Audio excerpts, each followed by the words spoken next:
नमस्कार।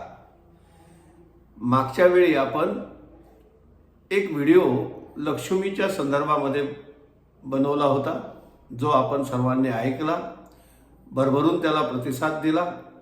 या व्हिडिओमध्ये आपण तिरुपती बालाजीचा अथर्व शीर्ष आणि लक्ष्मी स्तोत्र या दोघांचा त्या ठिकाणी पाठ सांगितला होता आणि ज्यांना ज्यांना ते अथर्व शीर्षाची लिंक हवी होती त्यांच्यासाठी आपण कमेंट्स बॉक्समध्ये ती पण शेअर केली आणि त्याचा सगळ्यांना खूप छान उपयोग होतो आहे हे पाहून मला खूप आनंद वाटला।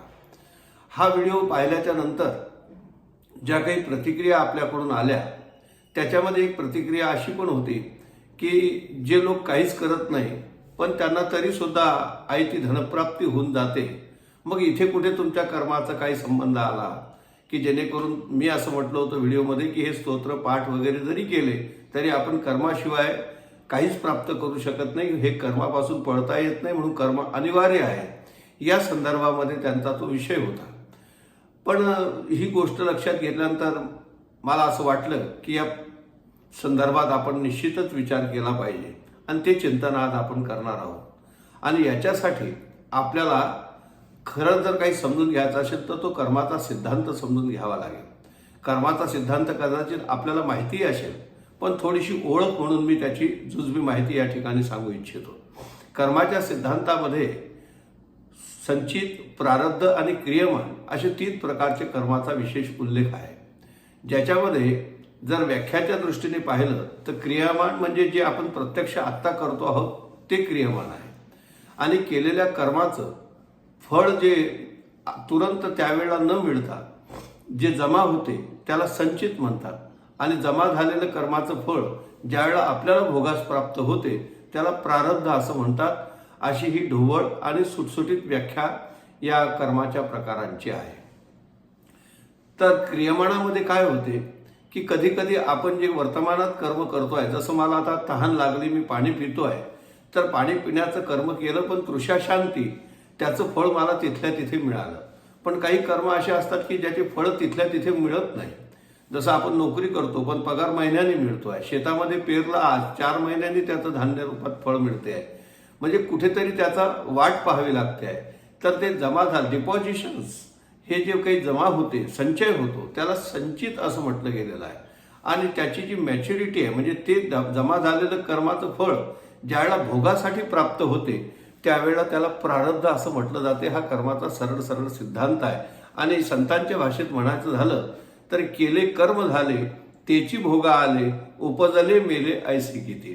त्याच्यामध्ये सरळ सरळ स्पष्ट शब्दामध्ये संतांनी व्याख्या करून टाकले की जे कर्म केलं त्या कर्माचं केले कर्म झाले तेची भोगा आले, त्याचंच फळ भोगासाठी येते। म्हणून आजचं जे काही आम्ही सुख असेल दुःख असेल जे काही भोगतो आहे ते कर्माचंच फळ आहे असं संतांनी स्पष्ट केलेलं आहे।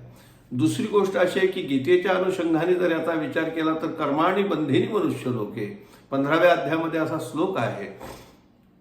तर त्या संदर्भामध्ये कर्माचं बंधन हेच मूळ आहे आणि इथे त्याच्यामुळेच वारंवार येणे जाणे होत असते, हाही एक सरळ सिद्धांत त्याच्यामध्ये वर्णन केला गेलेला आहे।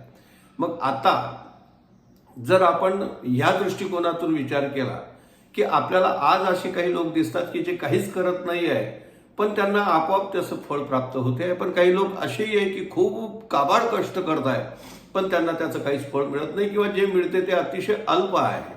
अशा वेळेला काय कर्माचा सिद्धांत काय म्हणतो किंवा हे कुठल्या कर्मगतीमध्ये बसते तर याच्या संदर्भामध्ये विचार करावा लागेल आणि तो शास्त्राचा विचार असा आहे की आम्हाला असं वाटते की आम्ही जे काही आत्ता करतो आहोत वर्तमान स्थितीमध्ये त्याचेच हे सगळे परिणाम आहे असं आमची मान्यता आहे।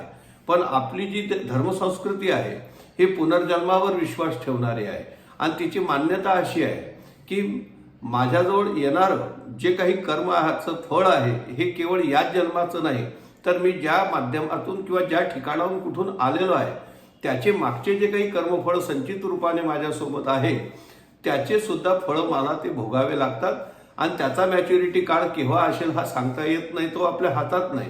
म्हणून सांगायचं तात्पर्य चांगलं का वाईट हा गौण मुद्दा आहे, पण कधी कधी काही केलेल्या उत्तम फळाचं कर्माचं चांगलं फळ या जन्मात सुद्धा पाहायला मिळते।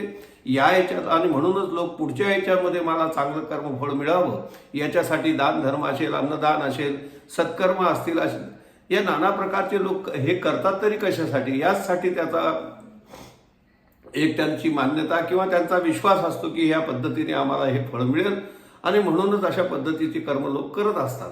मग आता या दृष्टीने जर विचार केला की माझ्यासोबत काय आलेलं आहे हे मला माहीत नाही आहे, आणि त्याच्यामुळे माझ्या वाटेला आज मी काही एक न करता मला कदाचित खूप काही मिळू शकते, किंवा खूप काही करून सुद्धा काहीच मिळत नाही किंवा अल्प मिळते, ही पण एक कर्माचीच गती मोठी न्यारी आहे. आता तुम्ही बघा की तुम्ही म्हणाल की कशावरून असं खरंच आपल्याबरोबर ते कर्माचं फळ येते नाही येतात, सगळ्या गोष्टी बरोबर येत असतात. आपण आपला जन्म कुठे व्हावा, कोणत्या जातीत व्हावा, कोणत्या धर्मात व्हावा, कोणत्या देशात व्हावा, या संदर्भात आपल्या हातामध्ये काहीच गोष्टी नाही आहेत. त्याच्यामुळे आम्ही जिथे आहोत, ज्या स्थितीत आहोत, त्याचप्रमाणे आम्हाला तो विचार करावा लागतो आणि त्याच परिस्थितीमध्ये राहावं लागते. काही गोष्टी आमच्यासोबत उपजतच आलेल्या असतात, ज्या आमच्या आतमध्ये सहज जमा असतात आणि त्या यथावकाश त्या प्रगट होत असतात. जसं आपण पहा की एखादं लहान मूल आहे, बाळ जन्माला आलं की ती एक छोटासा मासाचा गोळा आहे फक्त, आणि तो जन्माला आल्याच्या नंतर त्याची प्रसूती झाली, ती स्वच्छता झाली आणि आईने बाळाला पाजायला घेतलं की जवळ पाजायला घेतल्यानंतर ते बाळ सहज प्यायला लागते. आता त्याला कोणी सांगितलं की हे असं इथे हे प्यायचं असते किंवा ही आपली भूक या ठिकाणी भागली जाते किंवा शांती होते? हा उपजत संस्कार आपल्याजवळ आलेला असतो, तो मागच्या ह्याच्यातूनच आलेला असतो. आपल्या वागण्या बोलण्यातून, आपल्या कर्मातून आपल्या ह्या गोष्टी हळूहळू जसे जसे आपलं आपण वयाने मोठे होत जातो तशा तशा त्या गोष्टी आपल्यामध्ये विकसित आणि प्रगट होत असताना दिसून येतात. आणि म्हणूनच या सगळ्या दूर तुम्हाला एक वेगळं वेगळं व्हेरिएशन जे व्यक्ती तितक्या प्रकृती म्हणून जे पाहायला मिळते त्याच्या मागचे कारण हेच आहेत. आणि आता प्रश्न वास्तविक असा असायला पाहिजे की होऊ शकते की माझ्या सोबत काही चुकीचं आलेलं आहे किंवा काही चांगलं आलेलं आहे, तर अशा वेळेला जर काही चुकीचं आलं असेल आणि मी विनाकारण खूप काही कष्ट भोगतो आहे तर काय करावं? कधी कधी असं होते की एक माऊलीच्या भाषेत सांगायचं झालं तर जमिनीमध्ये भूमिगत द्रव्याचे साठे आहे आणि त्याच्यावरती घरात राहणाऱ्या माणसाला खाण्याची दधात आहे. अशा परिस्थितीमध्ये हे कोणतं भाग्य आहे? कधी कधी काहीच कोणी करत नाही आणि त्याला अकस्मात धनलाभाचाही हे पाहायला मिळतो. म्हणून या गोष्टी तुम्हाला अनेक उदाहरणाने पाहायला मिळतील. आणि मी त्याचं उत्तर हेच सांगितलेलं आहे की तुमच्यासोबत काय आलेलं आहे आणि त्याप्रमाणे ते संचितातूनच प्रारब्धामध्ये भोगायला आलेल्या फळांचा तो परिणाम आहे, हे निश्चित आहे. कर्माच्या सिद्धांत त्याला प्रमाण आहे. आता मूळ मुद्दा खरा असा आहे की समजा माझ्या वाटेला एखादे असं काही वाईट आहे की ज्या परिस्थितीमध्ये मी त्याच्याने जर्जर झालेलो आहे आणि ते मला भोगावं लागते आहे, आणि तसं माझ्या याला ते होऊ नये, मी त्याच्यातून सुटावा, तो त्रास मला होऊ नये, याच्यासाठी काही उपाय आहे का? ते संचित जे काही वाईट म्हणून माझ्यासोबत आलेलं आहे त्या संचिताचा नाश करता येतो का? तर ह्या प्रश्नाचं उत्तर आपण शोधलं पाहिजे. त्याच्यात नाथ महाराजांचं एक प्रमाण आहे बघा. नाथ महाराज असं म्हणतात, एका जनार्दनी भोग प्रारब्धाचा, एका जनार्दनी भोग प्रारब्धाचा हरिकृपे त्याचा नाश झाला. या भोगाला आलेल्या वाईट प्रारब्धाचा सुद्धा नाश होऊ शकतो हरिकृपेने, असं नाथ महाराज म्हणतात. मग मी हीच गोष्ट सांगितली होती की तुम्ही अथर्वशीर्ष असेल का लक्ष्मीचं स्तोत्र असेल, हे म्हणण्याच्या मागचाच हे असेल की जे काही असेल वाईट असेल ते नष्ट होईल आणि जे चांगलं असेल ते आणखी चांगल्या पद्धतीने प्राप्त होईल, असा हा त्याच्या मागचा भाग आहे. किंवा याच्या पुढे जाऊन आणखीन जर खरंच एक प्रामाणिकपणे उपाय सांगायचा झाला तर माझे सद्गुरू समर्थ सद्गुरू सत्यनाथ महाराज सांगायचे की बघ, ह्या सगळ्या गोष्टीचा एक हे मी तुला सांगतो. त्याचा प्रसंग असा झाला होता की माझ्या आईने एक दिवशी महाराजांना माझ्याकडे मुक्कामी असताना त्यांना प्रश्न विचारला की हा माझा मुलगा काहीच करत नाही, पुढे याचं लग्न करायचं आहे, हा काही नोकरी उद्योग धंदा करत नाही, 2 पैसे कमवत नाही, मग याचं कसं होईल आणि मला मोठी आई म्हणून चिंता वाटते. तर त्यावेळेला महाराजांनी मला एक गोष्ट सांगितली होती की पहा बाळ, या सगळ्या गोष्टीचा आई म्हणते मला पत्रिका पहा, अमक कर ढमक कर, पण तुला एक सांगतो की आता याच्या पुढे तू हे काहीच करायचं नाही. पत्रिका वगैरे काही न पाहता सुद्धा तू या जे काही मी तुला गुरुमंत्र दिलेला आहे या मंत्राचा जप कर, भागवताचा अध्ययन कर आणि त्या माध्यमातून तू पुढे जा.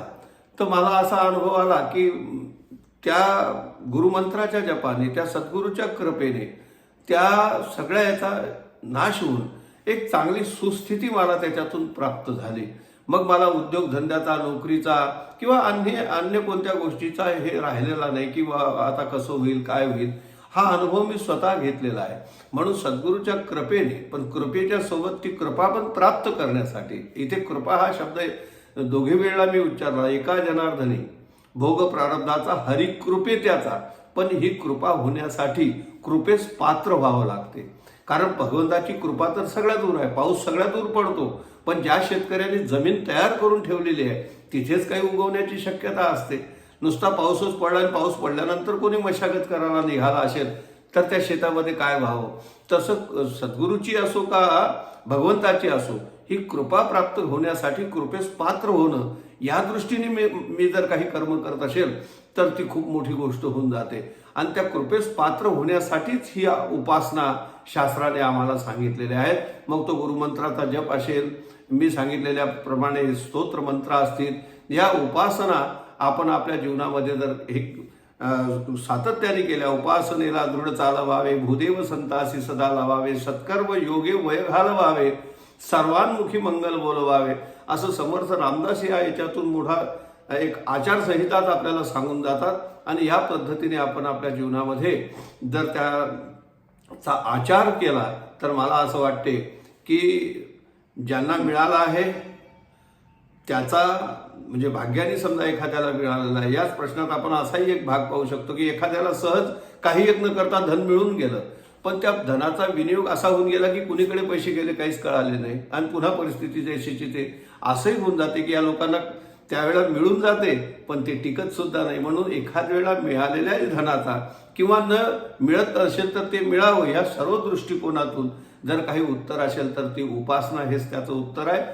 ती उपासना जो सातत्याने करेल त्याच्यावरती ती कृपा होते. ती कृपा ज्याच्यावरती होते त्याच्या प्रारब्धामध्ये जर काही वाईट गोष्टी भोगायसाठी आलेल्या असतील तर निदान त्याची तीव्रता तरी कमी होऊन ते सहनशीलता वाढून आणि त्या याच्यातून माणूस सहज बाहेर निघून जातो आणि पुनश्च उन्नत होऊन, विकसित होऊन, प्रगत होऊन पुढे जातो. हाच यशाचा महामंत्र आहे. मी पुन्हा हेच म्हणेल की कर्माच्या सिद्धांताप्रमाणे कर्मापासून मनुष्याला पळता येत नाही. कर्म हे अनिवार्यच आहे आणि म्हणून आपल्या कर्माला फक्त कृपेची जोड व्हावी आणि त्याच्यामुळे आपलं कार्य यशस्वी व्हावं, या दृष्टिकोनातून आपण प्रयास करावा. अशी कृपा भगवताची आपल्यावरती हो, ही प्रार्थना करून इथे थांबतो. जय श्रीनाथ.